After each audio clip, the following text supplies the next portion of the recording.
এই রেসিপিটা বানানোর জন্য আমি এখানে 300 গ্রামের মতো মোরলা মাছ নিয়েছি, যেটার মাথা আর পেটটা কেটে আমি বাদ দিয়ে দিয়েছি কাঁচি দিয়ে।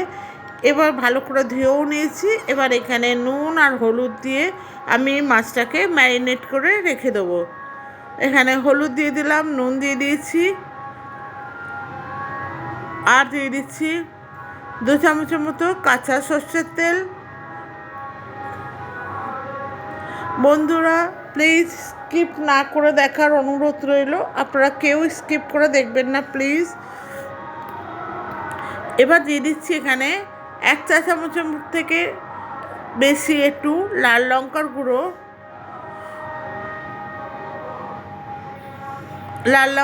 দিয়ে দিয়েছি।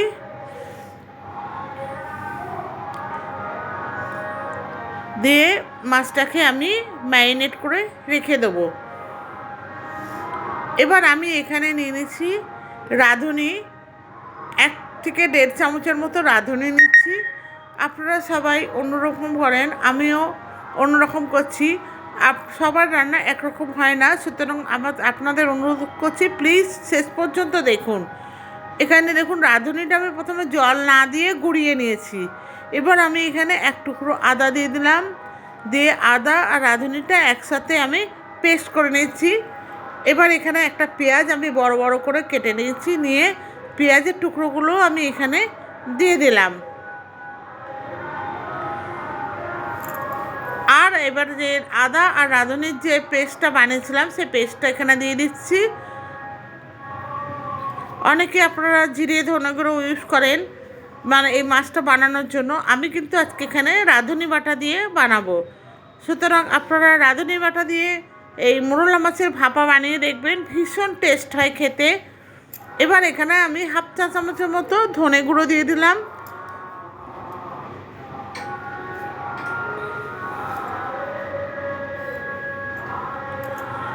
ধনে গুঁড়ো দিয়ে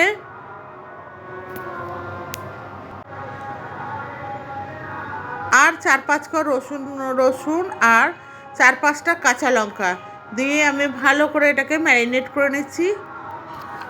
রসুনের কোয়া আমি গোটা গোটা দিয়েছি, আপনারা এটা গ্রেট করেও দিতে পারেন, বা আদা আর রাঁধুনি যখন আমি পেস্ট করেছিলাম তখনও পেস্ট করে এটাকে দিতে পারেন। আমি এখানে গোটা গোটা দিয়েছি। এবার আমি একটা টিফিন বক্স নিয়েছি, লাঞ্চ বক্স, সেটার মধ্যে আমি এই মাছগুলোকে দিয়ে দিচ্ছি।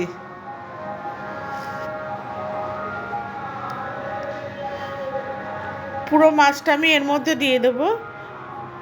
বন্ধুরা যদি কেউ নতুন বন্ধু থেকে থাকেন আমার চ্যানেলে, তাদেরকে অনুরোধ করছি আমার চ্যানেলটা সাবস্ক্রাইব করার জন্য, এবং পাশে থাকা বেল আইকনটা অতি অবশ্যই প্রেস করবেন, কারণ আমি যখন কোনো ভিডিও আপলোড করব সবার প্রথম আপনাদের কাছে পৌঁছায়।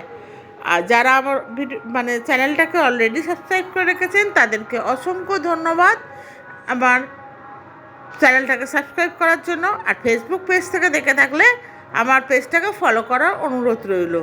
এবার এখানে আমি টমেটোটা দিয়ে দিলাম, দিয়ে আমি টমেটোটা দিতে ভুলে গেছিলাম, তাই টমেটোটা এখন দিলাম, দিয়ে এবার এটাকে মেখে আমি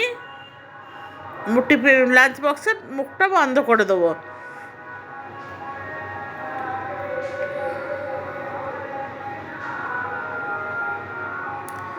এবার আমি একটা পাত্রে অলরেডি জল বসিয়ে দিচ্ছি, জলটা ফুটছে, মানে ফোটার জন্য এটা আমি বসিয়ে দিচ্ছি। এবার এখানে একটা স্ট্যান্ড দিয়ে দেবো জলের মধ্যে,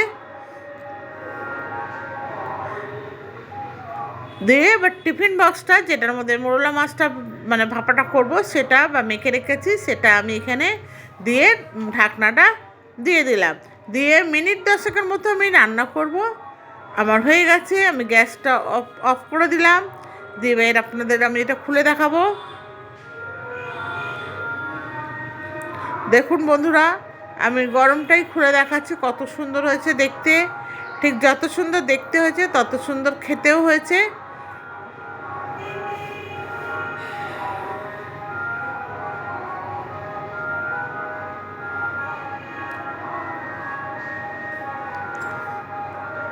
দেখুন কত সুন্দর হয়েছে, এটা গরম ভাতের সাথে ভীষণ ভালো লাগে খেতে। তাহলে বন্ধুরা আজকে এই পর্যন্ত, আবার দেখা হবে অন্য একটা রেসিপিতে। ততদিন পর্যন্ত ভালো থাকুন, সুস্থ থাকুন, ধন্যবাদ।